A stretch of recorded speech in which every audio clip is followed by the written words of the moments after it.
TPMP, après son agression sexuelle en direct par Jean-Michel Maire, Soraya Rifi porte plainte. Rappelez-vous, en octobre 2016, une énième polémique venait secouer le PAF. Une fois de plus, une agression sexuelle était banalisée dans l'émission Touche pas à mon poste.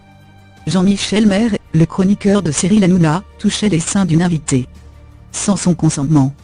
Une réaction qui avait valu à la chaîne C8 d'être mise en demeure par le CSA.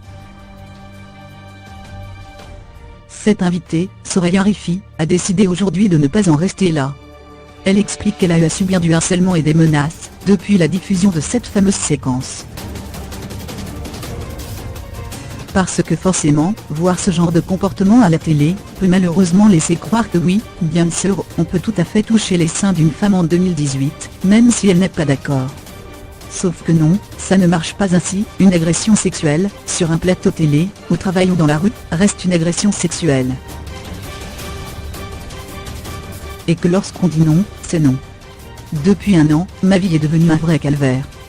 Je reçois de nombreuses critiques, des menaces de mort, des allusions vraiment malsaines me concernant. C'est très dur à vivre à long terme aussi bien dans ma vie sociale que dans ma vie familiale. J'ai rencontré beaucoup de difficultés, j'ai fait une dépression, a ainsi raconté Soraya Rifi au Figaro. Je me suis rendu compte qu'en effet, il avait eu un comportement inacceptable. C'est en janvier à Marseille que la jeune femme a porté plainte. Elle dit avoir culpabilisé de ne pas l'avoir fait avant. Elle explique donc de à avoir à l'époque réagi de manière empathique envers Jean-Michel Maire. Il m'avait contacté pour me dire que sa fille était harcelée à l'école. Sur le moment, je n'ai pas pensé à moi. Par ailleurs, la production m'a également appelé me conseillant de ne rien faire. Mais au final, je me suis rendu compte qu'en effet, il avait eu un comportement inacceptable. En plus de cela, je me suis fait agresser et insulter dans la rue. Ça devenait difficile, je n'osais même plus sortir. Ma vie s'est dégradée, je me suis renfermée sur moi-même, j'ai échoué dans mes études, ajoutait la jeune femme. En faisant appel à la justice, elle espère tourner la page même si, on le sait, les conséquences d'une agression sexuelle ne s'effacent pas en quelques minutes, et d'autant plus si les images ont été multidiffusées et commentées.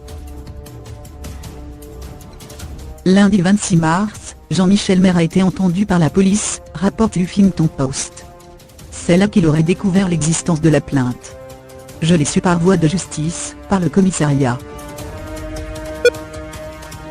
Elle ne m'a pas prévenu. Elle m'a dit qu'elle ne porterait jamais de plainte. Là, elle porte plainte, a-t-il déclaré à Closet. On a envie de dire, est-ce vraiment à la victime de passer un coup de fil à son agresseur pour lui dire qu'elle va entamer une action en justice ?